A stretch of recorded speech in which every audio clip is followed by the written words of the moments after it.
Je me sens en super forme et ça va être une journée dynamique.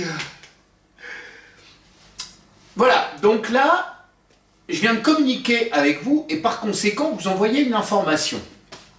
Mais vous avez sans doute perçu dans l'information que je vous ai envoyée comme un léger paradoxe.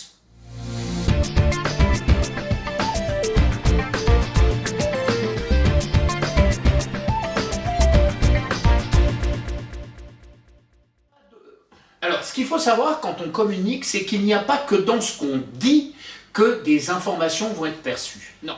Donc l'information que je dispense a pour but justement de se réapproprier ces outils de communication à des fins de pratique professionnelle. Le théâtre au service de la communication. Alors, première chose, je vous rassure, on ne va pas faire des ateliers, ce qu'on va appeler des ateliers théâtre. On va juste utiliser des outils propres au théâtre pour justement pouvoir les employer sur le champ des compétences professionnelles. Qu'une pièce de théâtre écrite, ce n'est jamais que de la matière première qu'un comédien va transformer en énergie, avec l'accompagnement d'un metteur en scène. Et bien là, sur cette formation, c'est à peu près la même chose. Le texte, il est connu par le stagiaire. Ce qui est important, c'est derrière, finalement, comment on va lui donner vie, comment on va mettre en avant tous les outils de communication pour que ce texte soit restitué le plus efficacement possible. Ça fait plus de 20 ans que je suis clown, que je suis comédien aussi, et dans le même temps, j'ai travaillé en tant qu'animateur socio-culturel. Lors de ma formation, j'ai beaucoup travaillé sur tout ce qui est en lien aux techniques de communication, donc la communication pure.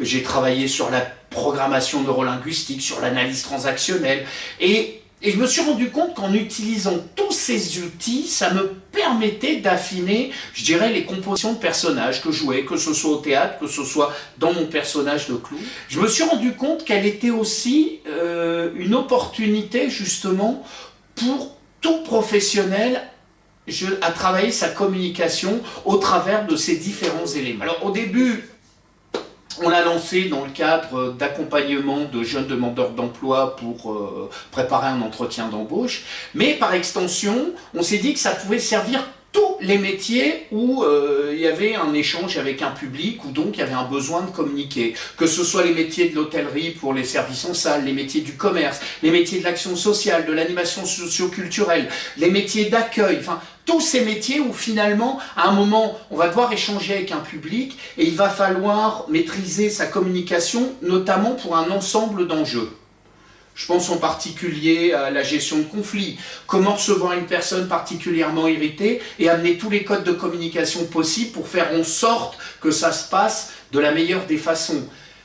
Comment renseigner au mieux un client qui veut avoir une information sur un produit. Comment faire en sorte qu'on puisse mettre en confiance une personne avec qui on doit avoir un échange particulier dans le cadre d'une intervention sociale. Si cette formation vous intéresse, alors n'hésitez pas à me contacter au numéro de téléphone qui s'affiche ici, à l'adresse mail que vous allez voir, ou encore sur ma page Facebook, Georges Contamin Pro. Et dans ce cas, je vous dis rendez-vous à bientôt pour justement préparer une session de formation.